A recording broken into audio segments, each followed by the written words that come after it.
So, ang topic po natin ngayon, mga kasama, ang title po is Earnestness of Purpose. Pag sinabi nating earnest, ano po ba ang kahulugan ng salitang ito? Parang sa akin, masidhi, marubdob. Yung group chat namin, yung grupo namin doon sa PLA, ang aming title is, group namin is marubdob, masidhi. So, dapat daw po ang ating mga kabataan ay may earnest at sa kanilang paglilingkod, kailangan sila kakitaan. So ngayong hapon, tatanungin ko po ang aking mga kasama kung paano ba nila identify ang salita pong earnest.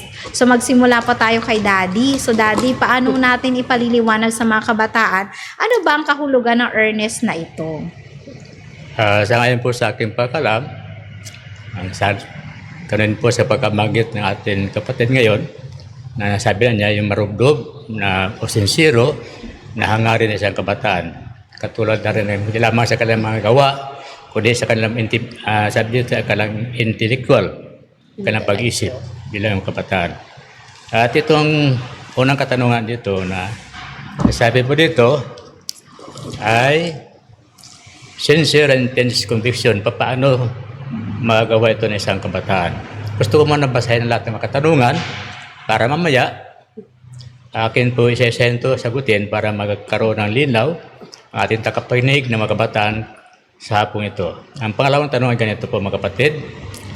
How God cooperated with Daniel and his three friends.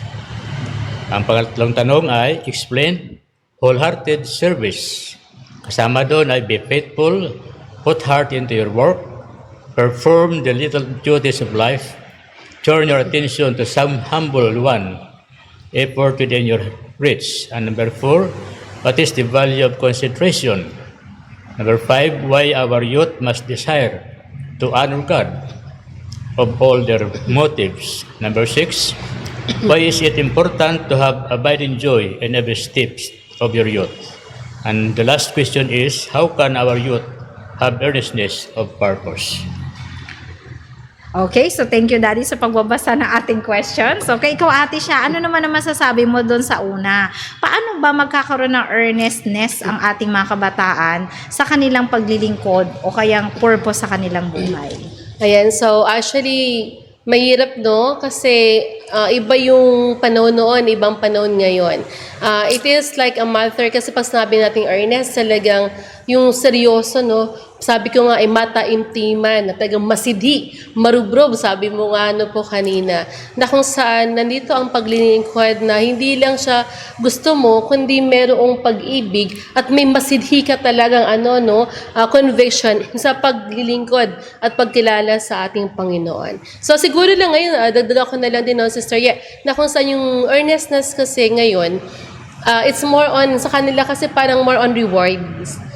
Parang nagtanong reward bago nila gawin yung isang bagay. So, yung pagiging masiding gawain, wala na, parang, sa kanila, parang dati, parang you have to pass the exam. Kailangan, hindi lang pass, kailangan ka dyan, mataas ang grade mo. Ngayon, parang okay lang, basta makapasa, wala kang pakialam. Diba? Ganyan ang kabataan. So, hindi ko alam kung paano sa panahon ngayon, kasi sa akin, malalim yung conviction. Hindi mo siya pwedeng ipilit sa kabataan, malibang naunawaan nila ang kahalagahan ng pagkakaroon ng mataimtimang conviction sa paglilingkod. Okay, so thank you Sister Sha. So susunod naman po ay mag-reflect naman tayo. Alam naman po natin na ang Bible ay isang gabay sa ating mga kabataan para maunawaan paano nga ba magiging isang tunay na Kristiyanong kabataan. So isa po sa mga greatest example sa ating Bible ay si Daniel. So ito'y palasak na kwento, di ba? Alam natin he is very prayerful, at the same time very honest siya sa kanyang work. At the same time, kasama niya po yung tatlo pa na mga faithful din po sa Panginoon. Sa kabila ng kanilang kabataan ay sila po ay sincere na naglingkod. So bigyan natin ng background. Ano po bang makikita natin? Bigyan natin ng Actually, ang natatandaan ko nung bata ako, pag nakikita ko yung Bible story, isa yung pumapasok sa isip ko, ang gaganda ng kutis nila. Kasi ang mula kasi ang nakalagay doon, di ba, challenge nila kasi kailangan silang kumain ng food ng king. Tama po? Pero dinisregard nila yon. Ang sabi nila, i-challenge nyo kami, ang kakainin lang namin ay mga prutas at mga buto at mga vegetables. Hindi kami kakain ng mga pagkain ng hari. Nung panahon po noon, pag sinabi kasi natin pagkain ng hari, luxury food or luxurious food yan. Yung mga fancy, talagang karne, wine, lahat ng Special. gusto nyong kainin na masasarap, yun na. Pag sinabi kasing masarap, minsan masama sa kalusugan kasi mataba, matamis. Pero itong mga kabataan na ito, sa kabila ng kanilang kabataan, sila po ay nagtapat kahit sa pagkain at sa inumin. Ngayon, ang tanong sa mga kabataan, kayo po ba tapat sa inyong pag-inom, sa inyong pagkain, para maging wise men kayo katulad ni Daniel at kanya pang 3 kaibigan? So, magbibigay po ng reflection ng aking mga kasama kung paano po nila nauunawaan kung paano ipinakita ng mga kabataang ito sa loob ng Biblia para maging gabay ng ating kabataan. Paano na sila naging earnest nung panahon nilang sila rin naman ay naging kabataan. Okay, Daddy, ikaw ano masasabi mo? Sa ating panahon ngayon, mga kapatid, parang wala ka nang makikita ng Daniel ngayon. Wala na bang Sa ating danger? kapaligiran, parang wala pa ako nabalitaan sa mga kwento na may isang kabataan na katulad ni Daniel na nanindigan sa kanyang puso, sa kanyang isipan. Pero ang sabi po sa ating banal na kasulatan, kung bakit nagtagumpay si Daniel at ang kanyang 3 kaibigan, ay sabi dito sa ating talata, sa Daniel 1, chapter 1, verse 8, ang sabi dito sa English, babasahin ko po. But Daniel purposed in his heart that he would not defile himself with the portion of the king's meat, nor with the wine which he drank. Therefore he requested of the prince of the eunuchs that he might not defile himself. Mga kapatid, may isang pastor sabi nito, kailan kapag magdidesisyon? Pagdating na ba ng sandilo? O pagdating na ba na ikaw ay talagang Malapit papatayin na ka na, mamatay, saka ka lang magdesisyon. Sabi niya sa pastor, hindi. Habang buhay ka ngayon, magdesisyon ka na. Kasi itong decision mo ngayon, that is your final destiny. Kaya mga kapatid, mga kabataan, sa atin din mga magulang, na ang ating pagdesisyon ngayon ay ngayon na talaga. Sa ating puso talaga, hindi sa atin lang mga salita, sa ating bibig. Kundi sa ngayon po sa talata ay, si Daniel ay nagpanukala talaga, he purposed in his heart not to defile himself with the person best. Kaya mga kapatid, napakahalaga po ang ating desisyon sa mga oras ito. Amen. Amen. Ikaw, Ate Sha, ano naman ang may dadagdag mo dyan? Sa akin siguro, kasi these fine boys, actually they were in their teens, they were young, they're vibrant, they got a lot of hopes and a lot of dreams. Pero what we could see in here, sabi nga po ni Brother Eli, ay ni Brother Pablo po, na kung saan Daniel purposely desired to himself that he would not defile. So it is not a one-time, ang pagiging kasi, when it comes to choosing our choices in life, it's not one time. It is a practice. So, mahalaga ang practice. So, bata pa lang sila talaga, they were trained and they knew the scripture by heart. So, alam talaga nila how to serve God. Alam nila kung ano yung hindi pwede sa kanila kasi bata pa lang sila, it is their practice. Kaya ang isang bagay, ang sabi nga, once yung hindi ka po nag-cheat, mula nung bata ka, kasi it's a practice Kaya maraming nagpo-follow sa kabataan kasi ang hina ng foundation sa tahanan, Kuya John Lloyd. Pag mahina ang ating foundation sa tahanan, if our children are not taught to choose what is the best thing and how to praise God and how to honor God, hindi po talaga yun kasi hindi nila naunawaan kasi it's a practice. Kaya sabi nga, when it comes to their time, it's not because Daniel could stand. It's because it is his practice at alam niya na hindi niya pwedeng i-defile ang kanyang katawan dahil alam niya na hindi ito pagkain na dapat sa kanila. So nakita po rito, it is how they were trained, how they grew up in their homes. Kasi sa ating tahanan natin, siya yung ating nagbibuild ng ating character. Ang ating tahanan, ating mga magulang, siya nagtuturo sa atin para maging mabuting mga anak, maging mabuting Kristiyano. Kaya siguro si Daddy, I'm just happy kasi dito si Daddy, na siguro mas nakuha ko yung mga traits niya na pagiging mababasahin. Ganyan. So ako po kasi, mahilig ako talaga magbasa. And nakita ko po yun sa kanya. And I could see also my dad, hindi po yan ng chicks. Wala pong chicks to si Daddy. Hindi namin Kaya alam. daw sabi daw, pag De Los Reyes, mga faithful, wala naman mga chicks daw ngayon. Oo, Hanggang ngayon. kasi it is a practice. Kahit po sa mga brothers, so nakatako, so ibig sabihin ng ating pong tahanan, hindi siya pwedeng yung ating choices ay bigla na lang nagiging nagiging character natin. So character is from the habit and it comes our character. Kaya nakatako pa doon, mahalaga talaga, Sister Yana, Brother Pabs, ang pagpapractice sa tahanan ng paggawa at pag-worship talaga sa ating Panginoon ng earnest. Ano pa, siguro sa akin ganun eh. Kasi nakita ko sila Daniel at yung kanyang kaibigan. They would not stand kasi maganda sa king's food talaga. Napakaraming pagkain, di ba masarap. Dahil pang sangyup, dahil pang unlimited, di ba? Walang sinabi mga only food. Ibig sabihin, nakita talaga nila na hindi talaga ito pwede. Kasi nga, it is their practice. Yung pagiging serious nila sa kanilang choices sa pagsunod sa ating Panginoon. Amen. So magdadagdag ako dyan kasi bigyan natin naman ng puwang. Paano naman yung mga kabataan na halimbawa na binyagan? So hindi naman sila nag-grow sa family na talagang may worship or may proper training. Ngayon, since nasa mature age na kayo, sabi nga ng kanta, choose this day whom you will serve. As for me and my house, we will serve the Lord. Meaning, kung kayo ay nasa tamang edad na, nasa tamang pagdidesisyon na. Ako, naniniwala ko si John Lloyd. Katulad niyan, binyagan siya. Hindi naman siya nag-grow sa family na talagang Adventist. Pero, sabi nga, dapat yung puso natin, alam natin kung ano yung purpose natin sa buhay. So, kung alam yung mali yung ginagawa ng magulang natin o practice sa bahay, dapat hindi natin sundin. Parang ganito lang yan eh. Yung ating example na si Daniel and three friends, parang ganun din po. Kayo ay nabinyagan, kayo ay isang Adventist or Kristiyano. Napabilang kayo sa makamundong lugar. Paano kayo tatayo?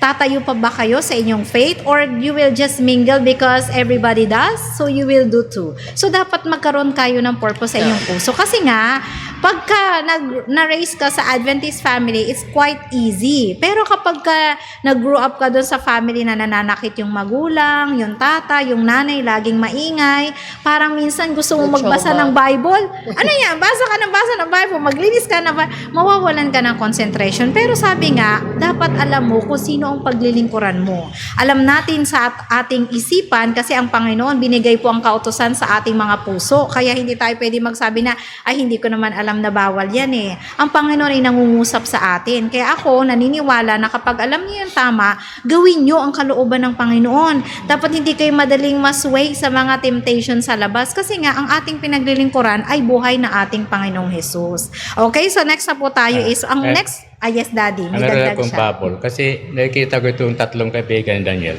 Okay. At Daniel, puro naman sila mabihag naman sila eh. Paano sila naturuan ng tama? Wala silang mamagulang kasi bihag na sila eh. Bakit natili silang tapat sa paglingkod sa Panginoon? Yun lang isang katanungan na minsan. Hinanap ko sa Biblia, wala man silang background kung saan silang galing. Basta nabasa dyan sa Biblia, sila yung mga alipin. Nabihag sila din na doon sa Galing sila sa diba? Sa ng Jerusalem. Siguro dahil na... They were raised talaga. Oo. Bago sila naging alipin, nabihag sila, natanim sa kanilang puso ang maging tapat sa paglingkod sa Panginoon. Actually, and so no, they were not really slaves eh. Kasi they were chosen as fine men. Ang siguro yung pinaka-point doon, hindi lang sila kasing apat yung na-captives mula sa lugar na yon. All of them, actually lahat ng kabataan, di ba? Pero among talaga sa lahat ng kabataan, sila lang talaga yung nag-excel. Para kung sa 7-day Adventist, lahat tayo naglumaking sa Adventist. Pagdating ng persecution, out of 3,000, 300 lang o 30 lang yung nag-stand sa katotohanan, no? So, siguro din ganon. Siguro din ate, sa dagdag ko na rin na kung saan, yung kanila ring pagkain talaga. Kasi di ba daddy, pag hindi ka sanay doon sa pagkain, kahit anong ilagay sa'yo, at hindi ayaw mo talaga, hindi mo kakainin yan. Tikman lang. Di ba? Tikman. Sige po. So parang sa akin, hindi ka sanay use na rin sa ganung pagkain. Okay, so thank you Ate Sha. Actually, alam naman natin kung ano yung mga pagkain na dapat nating ilagay sa ating katawan kasi nga tayo ay templo ng ating Panginoon. Pero itong mga kabataan na ito ay hindi talaga sila, talagang ipinakita nila ang Panginoon. Meaning, they live, okay, with their faith. Kasi tayo minsan, ay Kristiyano ako, we're just proud because of what we say. So, parang lip service sa ating salita pero wala sa gawa. Pero itong mga kabataan na ito, sa kanilang murang edad, nandun man sila sa time na maganda or time na nahihirapan pero they stood firm para sa ating Panginoon. Kaya ang tanong sa ating mga kabataan ngayon, kapag ka ba nagugutom na kayo, kukuha ba kayo ng bawal? Gutom na kayo nauuhaw kayo, puro bawal lang. Anong gagawin natin? Tanggalin na lang yung ham. How can we stand if these are the things are in front of you, tapos wala na kayong choice? Pero isipin natin, ang Panginoon ang may likha ng ating katawan. Hindi naman kayo ata mamamatay kung hindi kayo titikim o hindi makakain ng isang meal. Okay? So ako, napakalaki ng struggle ko talaga sa school kasi ako laging binubuli ng boss namin eh. Kasi nga tuwing may kainan, di ba laging alam na natin may mga bawal, pero ako po kahit kimchi na lang ang kainin ko or dahon lettuce na lang, okay lang po. Para may pakita ko na mag-shine naman ako kasi nga wala ako sa Adventist institution. Yan ang gusto ng ating Panginoon sa mga kabataan ngayon. How can you be identified if you are mixed with others? Pwede pa ba tayo mag-shine or para tayo mga ilaw na patay-sindi? Kapag ka nasa church, buhay. Pag nasa labas, patay. So, wag naman po maging ganyan ang ating mga kabataan. Kaya mga magulang, tama naman po yung sinabi ni Ate Sha, you have big part of your children's growth and development. Tulungan natin sila maging mga buting mga kabataan. Kasi tayo, payo tayo ng payo. Magsimba ka, hindi naman tayo nagsisimba. Mag-worship ka, magbasa ka ng Bible. Hindi naman tayo kakakitaan ng ganitong mga attitudes. So ako, I'm very proud of my dad kasi mula pagkabata, nakikita ko kasi kasi bookworm to si daddy. Every time he wakes up at 3 a.m., 3:30 a.m., nagbabasa na yan. Sa gabi, makikita mo, nagbabasa pa rin yan. Sasagot pa yan ng puzzle para ma-improve yung kanyang mental development.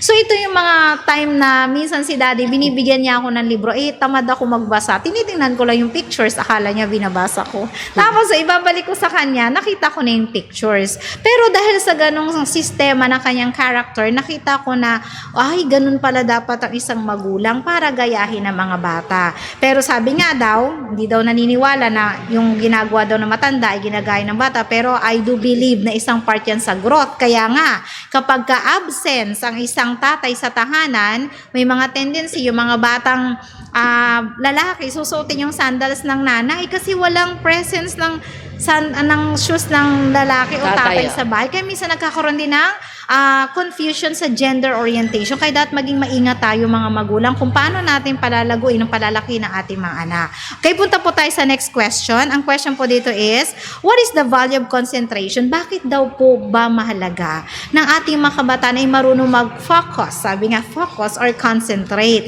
Ano ba ang pwedeng benefit na makuha ng ating mga kabataan kapag marunong sila mag-focus sa isang bagay? Okay, Daddy, ano masasabi mo dyan? Pag-focus, mahirap yata Out of focus ba yan?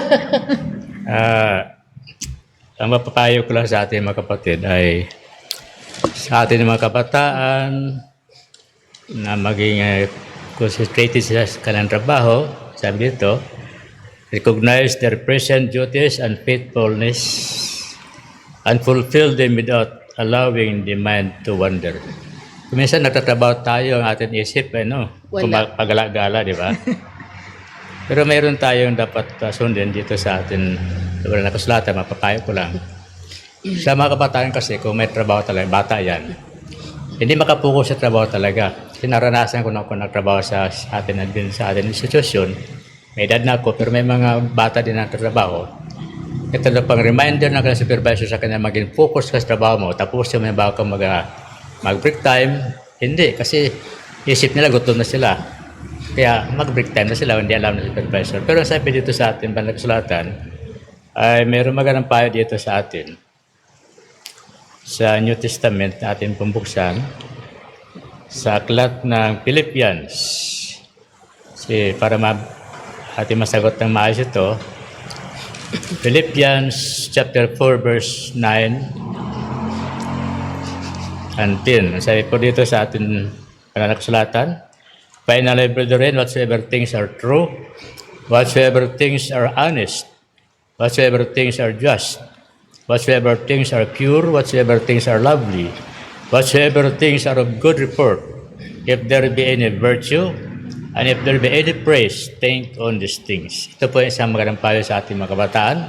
Hindi lamang sa ating mga kabataan, hindi sa ating lahat, sa ating tahanan, sa ating mga magulang na anumang bagay na kasiya-siya sa atin, pure, just, and lovely, yun ang dapat natin isipin. Huwag natin isipin yung mga bagay na makabigay sa atin na negatibo na pag-isip at ganoon din natin ang pananampalataya ay maapektuhan. Kaya sabi dito, those things which you have both learned and received and heard and sin may do, and the God of peace shall be with you.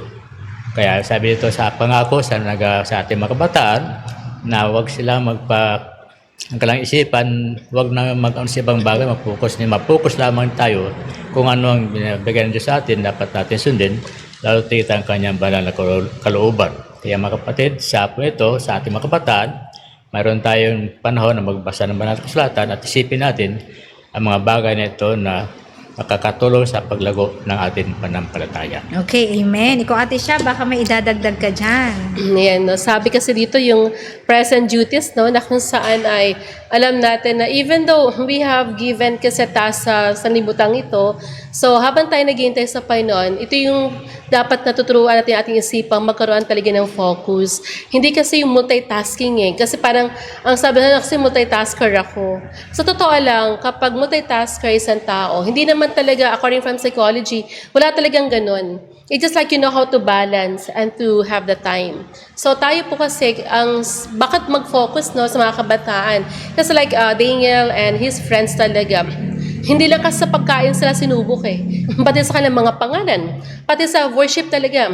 Yung worship talaga ay napakalaki nung training na ginawa rin at test sa kanila no, na kung saan, imagine mo pag hindi ka lumuhod, when you heard the trumpet and you didn't kneel, you would be put to the talaga flaming furnace na kung saan yung hindi sila natakot na parang ano naman, parang ganun no.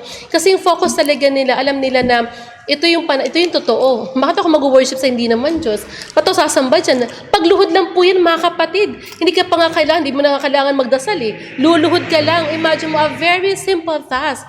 But their mind was focused dun sa katotohanan na talaga na alam nila. Kasi kung wala talaga silang focus o talagang pagsunod, yung sincere at serious desire at yung pagkakilala sa ating Panginoon, they would really fail. Talagang hindi nila kakayanin to. Sa panahon pa naman natin ngayon, di ba, Ate Maymay, no? Para lahat na lang ay mga interruption. Magbabasa, biglang magpa-pop Shopee, magpa-pop Lazada, magpa-pop puro ad. So parang ang toxic talaga ng panahon natin kasi nga, yung ating mga kabataan, hindi na makapag-focus sa worship. Pag-worship ka, tapos naglalaro pa ng mga online games. Hawak ang cellphone, nagchat-chat pa. So yung focus talaga nila, ang kaaway talaga, naniniwala ako, napakatalino na kaaway talaga ngayon kasi alam niya how to divert the mind of our young people. Hindi kasi kagaya na Daniel at Sadrach, Meshach, Abednego, wala talaga pa sila ng mga online at social media. Hindi, kumbaga yung kanilang entertainment, hindi nila hawak. Sa atin kasi ngayon, it is on our hands na. Nasa loob ng tahanan, katabi natin matulog, daig pang boyfriend, daig pang girlfriend, daig pang ang asawa pag may cellphone tayo. Kasi imagine mo, maglaro ka na ng konti dyan, mamaya may wala ka ng alam. Na umipas yung 1 hour mo, sayang yung oras. No? So sa akin po yung purpose of worship, the purpose of focusing talaga. At sabi nga, di ba, put your mind in heavenly things. Kailangan talaga i-feed natin isipan natin ng mga makalangit na salita ng ating Panginoon. Okay, so thank you, Ate Sha. So sa mga kabataan, may dadagdag daw si Daddy. Okay, si Daddy muna po. Gusto ko lang sinabi, Mr. Sha, na yung tungkol sa pag-worship. Kasi ating mga kabataan ngayon, parang ano sila at least na lang kasi nandito naman sila sabay, kasama natin mga magulang, mag-worship. Ibig sabihin, parang carried na yun sa kanila Pero mga kapatid, yung pag-worship talaga, kasi naranasan ko, doon sa amin pinapasokan sa ating institusyon, sa hospital, bago kami mag-start ng trabaho, meron na kaming worship. Tuwing umaga, bago worship. Pagkatapos na dating Merkulis ng araw, umaga, corporate worship yan. Lahat ng department, mga workers may worship. Mayroon panahon na mayroon mga natanggap ng empleyado na Adventista. Pero ang nangyari dito, hindi sila mag-worship, pero sabi ng supervisor, bahala kayo kung hindi ka mag-worship. Pag hindi ka mag-worship, minus 1 hour. Martin na worship, pero mga kapatid, maganda resulta. Hindi matapos ang taon, 2 taon, may nagpapabinyag kasi natuto sila ng worship. Ganun din sila. Kaya, yung mga dating worker ng mga Adventista, dahil alam nila ang katotohanan, hindi nag-worship. Nagkabaliktad na Ay, nag-worship na, yun mga baguhan kasi indesado na matuto ng katotohanan. Kaya mga kapatid, talaga ang pag-worship talaga, corporate, individual worship, family worship, napakalaga po sa ating buhay Kristiyano, lalo din sa ating bilang Seventh-day Adventist na manampalataya. Amen. So, gusto ko i-summarize yung kay Daddy. Ang gusto niya pong i-point dito, may mga Adventist po kasi na para naging practice na lang po yung worship. So, wala na pong sincerity. Parang wala na earnest na ipinapakita. So, tayo po, pag nag-worship tayo sa Panginoon, hindi lang po ito family practice. Ito po ay para, kaya nga worship para sa Panginoon. So, dapat ibigay natin yung ating full attention sa Kanya. So, as much as possible, wag muna tayong humawak ng cellphone. Kaso, ang problema, yung mga kanta nasa cellphone.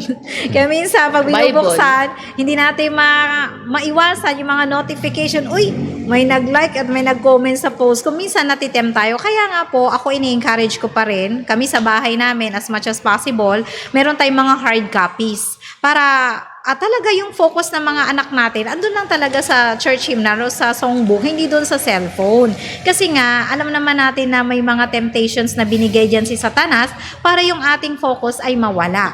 So, bigyan natin sa Panginoon yung talagang para sa Kanya. Gayahin natin itong 4 na batang lalaki na kung saan, kahit sa kanilang huling sandali ng kanilang buhay, ay hindi talaga sila nag-give up ng kanilang faith. Bagkus ay sila ay okay lang, ano naman kung masunog ako kasi we are not looking for this life on earth.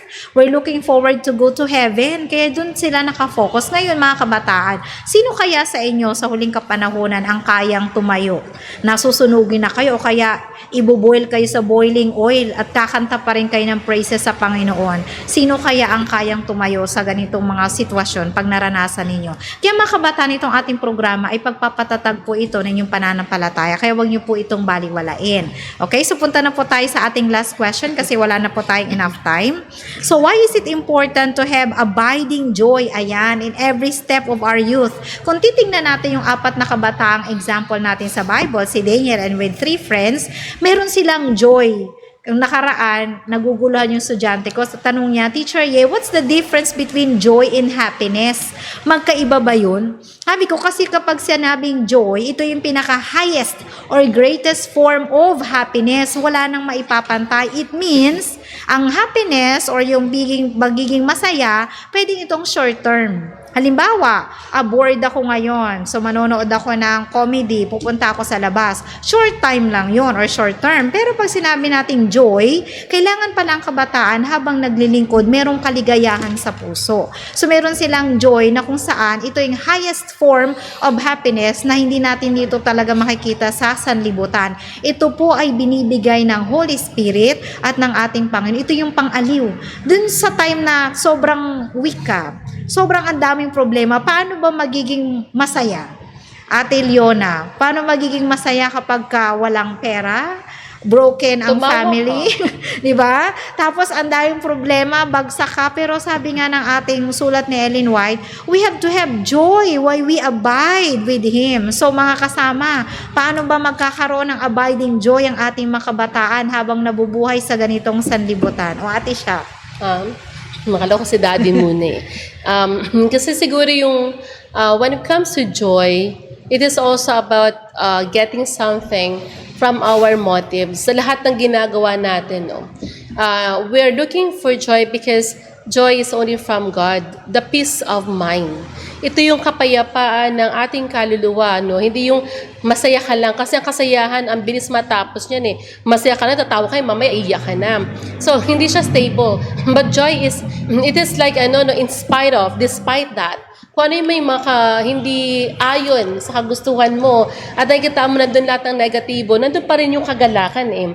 Hindi lang yung kasiyahan. Kasi ang kasiyahan, mabilis mapalitan, no? Is about what we call panandali ang Aliw. kasiyahan, aliw. Panandali ang Ligaya. ng pakiramdam. So kung ang motibo natin sa paglilingkod sa Panginoon ay hindi pang sarili, alam mo yun, nandun yung kasiyahan yung kagalakan ng paglilingkod. Kasi siguro sabi nga, bakit hindi tayo napapagod maglingkod? Kasi naunawaan natin, yung paglilingkod na ginagawa natin, yung motibo ng paglilingkod natin ay nakatuon kay Kristo. Hindi siya nakabase kung may bayad ba to, kung may pagkain ba to, may pamasahe ba to. So sa akin yun po, napakalalim. Pag sinabing kagalakan, kaya nga ang awit natin, di ba, yung may kagalakan, di ba? So yung about happiness, hindi siya lang mababaw, kumbaga malalim. Pag may kagalakan sa paggawa sa lahat ng bagay. Sabi nga sa lahat ng ating ginagawa, dapat masaya o may kagalakan tayo, no? At nakita natin yung reward. Hindi yung sa lupa, kundi sa langit. Yung ginagawa nating pagtitiis, paglilingkod, lahat ng reward ay sa heaven. Yan po. Ikaw, Okay. Brother Daddy.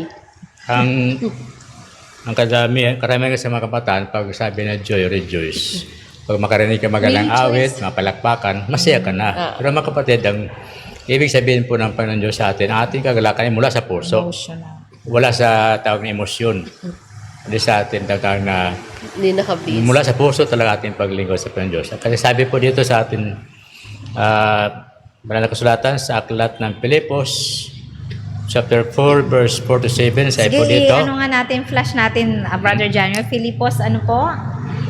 Philippians 4, 4:47. verse 4 to 7.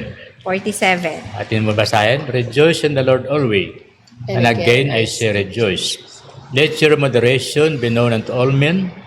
The Lord is at hand. Be careful for nothing, but in everything by prayer and supplication, with thanksgiving, let your request be known unto God.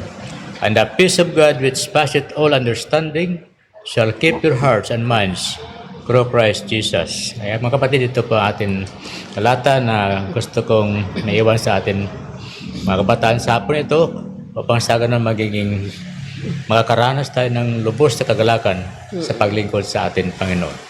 Ano nga ulit yung Brother Pabling? Yung ano? Philippians chapter 4 verse 4 to 7. Okay. 4, Philippians 4, 4 to 7. Paki-flash, ayan. So, babasahin natin ulit para may mga maalala naman ng ating kabataan. Sabi nga po dito, rejoice in the Lord always. And again, I say rejoice. Continue, brother. Let your moderation be known unto all men. The Lord is at hand. Be careful for nothing, but in everything by prayer and supplication, with thanksgiving, let your requests be made known unto God. Last verse, and the peace of God, which passeth all understanding, shall keep your hearts and minds through Christ Jesus. Ayan, so napakaganda ng mga talata na ating binitawan ngayong hapon. So ngayon po, tayo po'y pupunta na po sa ating last part.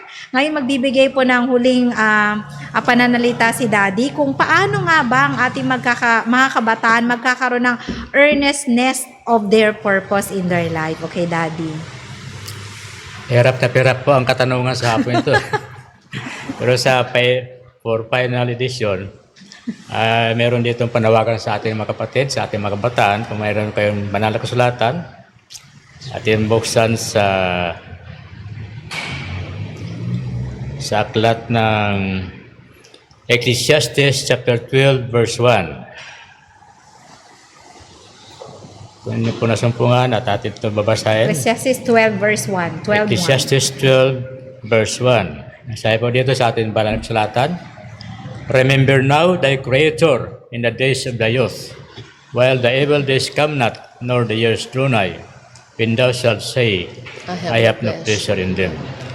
At panguling talata, verse 13 and 14, ang sabi po dito, ay ganito po mga kapatid, let us hear the conclusion of the whole matter. Fear God and keep His commandments, for this is the whole duty of man.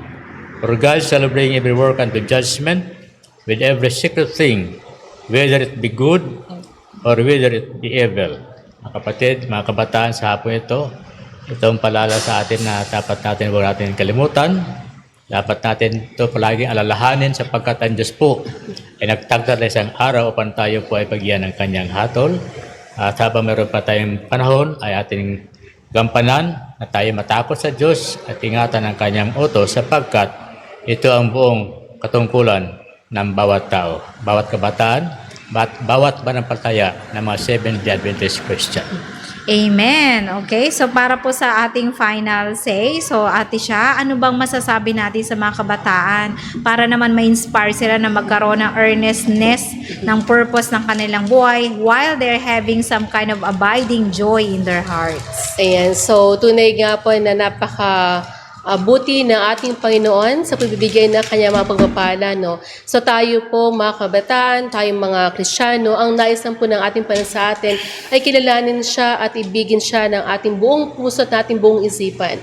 Ito yung pagkilala na may pag-ibig at pagkatakot dahil sa kanya pong pag-ibig sa atin ay kanyang binigay ang kanyang bugtong na anak para sa ating mga makasalanang tao ay magkaroon po tayo ng kaligtasan. Na ang paglilingkod, ano man ang ginagawa natin sa ating panahon ngayon, sa kabila ng mga pagsubok na ating hinaharap sa mga choices na ating ginagawa, ay kailangan nating laging unahin at bigyan ng kahalagahan ang sata ng ating sa ating mabuhay. At may kita po natin ang pagpapala, mga kabataan, mga magulang, ang pagpapala sa ating tahanan, sa ating buong sambayanan, kaya po sa ating iglesia, ay magkaroon tayo ng mga banal na mga mananampalataya habang tayo po ay naghihintay sa muling pagparito ng ating Panginoon. So, ang sabi nga po, let us have the purpose to serve God and let us give our heart the desire to trust Him with all our, might talaga para po sa ating paglilingkod sa ating Panginoon. Amen. Okay, Amen. so ngayong hapon po sa ating pong closing prayer ay bibigyan po tayo ni Brother Pablo de los Reyes.